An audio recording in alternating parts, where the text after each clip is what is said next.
All right, Amy Ford, welcome to Empower Network TV. I think it's super cool when you're like, I just love to heal people. Well, let's talk about how you just love to heal people. So where does that, do you want to go into your story first or kind of overarching what you do? What do you prefer, Amy? Why don't I start by telling you my story and explain to you how I became where I am today? Because, I think that's a huge important factor of my journey and how I've come so far in my life. Because was agoraphobic for about 5 years. And I've always been very sensitive to energies. I've always had like prone to anxiety. And it eventually got to the point where it was very difficult for me just to even leave the house. I couldn't even walk around the block or get my mail without having an anxiety or panic attack. It got very difficult, right? And my world shrunk and it got super small. And I was like, this really sucks. Like after a couple of years of like raising your kids, and my ex-husband, he was my husband at the time, was running all the errands. And I was like, hey, I need to figure this out. Um, so I did discover jujitsu, and that kind of like sparked a little flame in my heart. And I would go to the gym, do jujitsu, and it was a very grounding practice, right? Like it gets you in your body, kind of forget about your worries. And then I would use that as a benchmark. Okay, if I did jujitsu, I can run to the store. And that kind of started helping, but I was still very broken. And then I got to the point where I had to separate from my husband. And that's when everything really changed, because I was like, I really have to get better. I have to be functioning. I have to go to the store. I have to run all my errands. I have 4 kids. I can't not do this. Right. So I stumbled on a healer, and she did neurolinguistic programming and hypnotherapy, and my world like expanded so big within a month. I was on my first solo trip to St. Lucia, so to celebrate the ending of my separation. So I on my like by myself, I went to a different country for a whole week. I climbed a mountain, the Gros Piton, and it was the most empowering moment of my life. And I'm like, coming back from that trip, and all I could think of, like, wow, I just did that. And I had spent 5 years scared to leave my house, and now I'm on a fucking mountain. Sorry if I can swear. Now I'm on the top of the mountain, right? So that was a huge, huge pivotal moment for me, because it made me realize how far I had come in just 4 weeks of using NLP and hypnotherapy. And for those of you who don't know what NLP is, it's neurolinguistic programming, it's subconscious reprogramming. It allows you to kind of rewire your subconscious programming and kind of transmute some of the really heavy emotions to a lot. It just diffuses a lot of them, or it helps you disassociate from some of the traumas or phobias that you experience. So it was just like life changing. And I kept going and I kept doing it. And my world just kept getting bigger and expanding and expanding. I ended up going to San Diego to train jujitsu out of one of the top gyms in North America. And I met new friends, and we played beach volleyball on Pacific Beach, which is huge because like part of my anxiety was social anxiety and like talking to people. So now I'm like talking to people around the world and making friends. And then I went to Vegas and competed at World Masters in Vegas. And then I went to Portugal and competed in Portugal and trained there as well. Like, and I'm like, this is amazing. And this is all because I was able to do this healing work. And then I learned it. And now I help my clients as well with their transformations. Wow. Okay, so Yeah. how many years has this been since the transformation total? I've been on my healing journey for 2 years now. Yeah. Okay, so 3 years ago, agoraphobic. Yeah. Would you have believed 3 years ago that you would have done this stuff? Never, never. And in fact, I actually did a speech, like a live speech in front of a couple hundred people on Friday.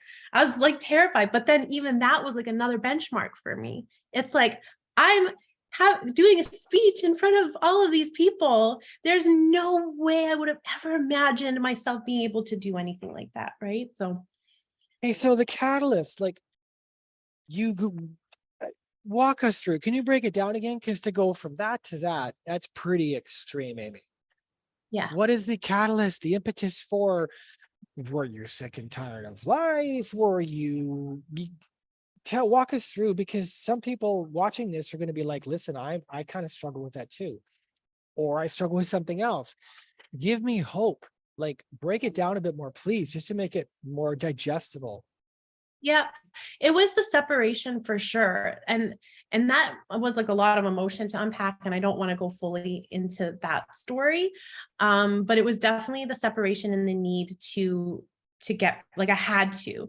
And I almost stayed in that relationship a little longer because I couldn't do some things for myself.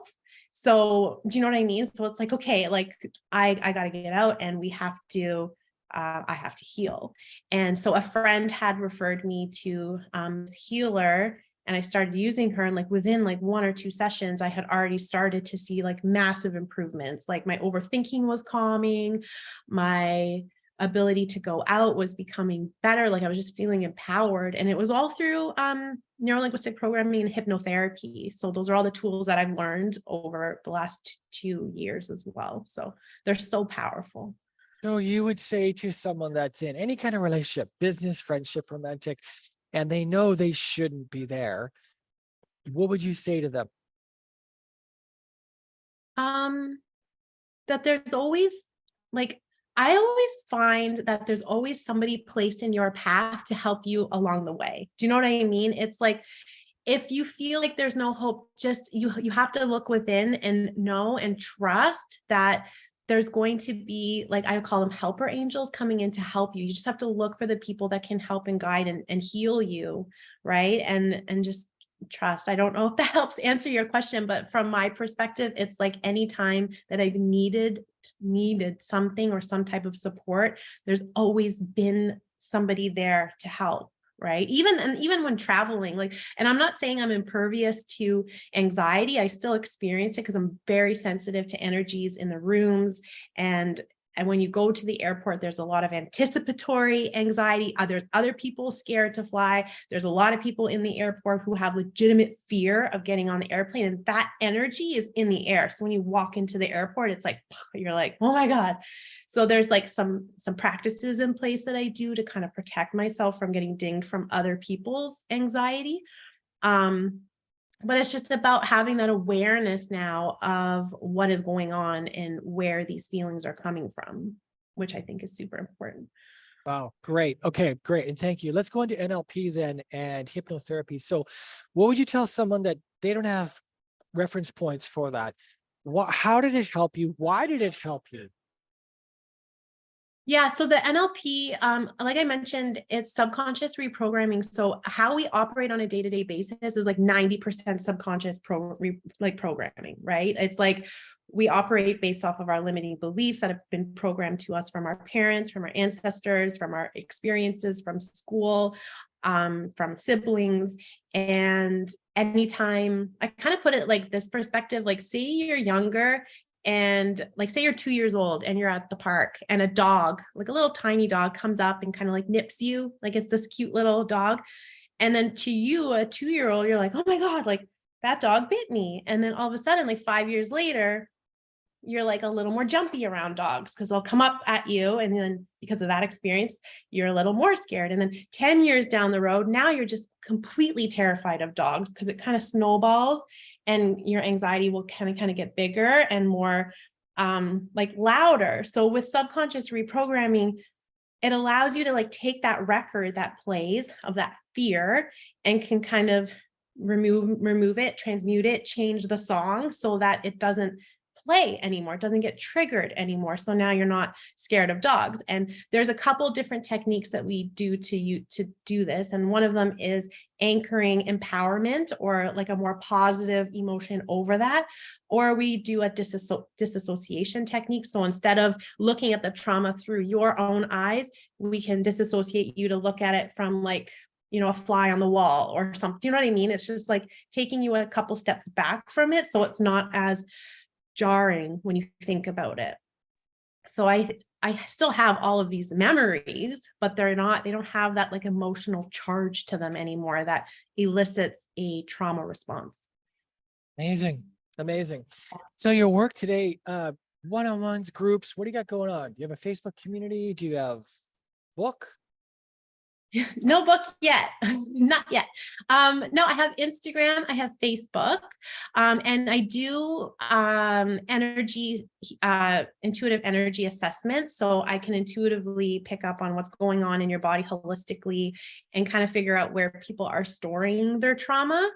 And I also do one-on-one coaching. So I have the life transformation coaching as well. And I think that's super powerful because I can help people with their breakthroughs, with their transformation, with all of these tools that have helped me. And it's so powerful. And I just wish, like I mentioned, I just love healing people. I love seeing that breakthrough. I love connecting with them. And, you know, I had one client who was scared of blood, and she wasn't able to pursue her passion in the medical field because she would faint because she would see blood, and I was able to help her overcome that, so now she can like pursue her passion in that field, right? It's like you don't realize how you're shaping your life based off these limiting beliefs and fears. Like you just don't look in that direction because you're scared, right?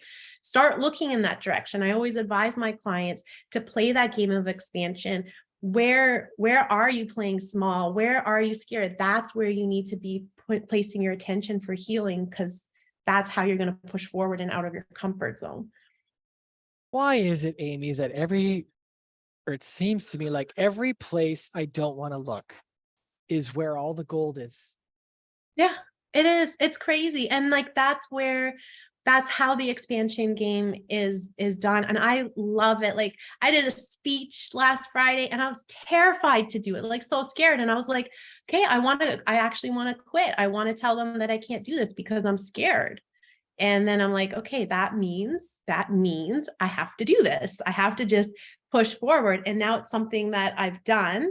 And next time I'll be more confident and I can work on that skill, because that is what is going to make my world expand bigger. So I actually have been starting to really enjoy that feeling of fear, because you can get comfortable in it, and you get comfortable and confident with something by putting in your reps. So nobody out here is not experiencing fear. Everybody experiences fear at some point. It's what you choose to do with the fear that is going to dictate what you're doing with your life. If you're going to, like I did for 5 years, sit at home because you're scared, then your world is going to be very small. If you choose to get comfortable with the fear and move with the fear and make fear your friend, because you're always going to experience it, then you can learn to overcome it. And that's really what we're here for. Like anybody who's like successful or big at doing anything in their life, they've been scared out of their mind over so many different things, right? You just got to become comfortable with that fear. Wow. Boom. What she said. If you've been listening to Empower Network TV, Amy Ford just delivered the mic drop moment. That was amazing, Amy. Okay, so I'll be tagging you in this interview. Please, in the comments of the interview, put all your links in there. You're well-spoken and you've walked the walk. Walk the walk. You've been there. So I hope people connect with this, reach out to you. That would be wonderful. And look forward to seeing more of you in the community too. Is there anything else you want to share with us before we wrap? Not really. I know in the next 30 days, in October, I want to do a 30-day mindset series for athletes. So if there's any athletes in the community, I'm definitely going to be focusing October on how to energetically heal so that you can embrace the mindset of a champion. And then later on this year, I'm also going to be doing a series on turning anxiety into your superpower, because I know from my experience, a lot of my anxiety comes from my intuition. And the most anxiety I've ever felt is when I'm ignoring my intuition and going against what my body and what my higher self is trying to tell me. So I'm going to be doing a series on that as well. So if anybody has interest in either of those, reach out, because I'm going to be doing programs on those two things as well. Powerful interview. Thank you, Amy. Well, we'll end the broadcast here. Everyone, if you've been watching, listening to Empower Network TV, please connect with Amy Ford. Tell her what you appreciate about today. Amy, just thrilled that you're here. Who invited you to this network, please? Do you remember? I think it was you. Oh, okay, it was me. Yeah. There we go. Pat on the back. Amy, I'll end the broadcast here and I'll keep chatting here.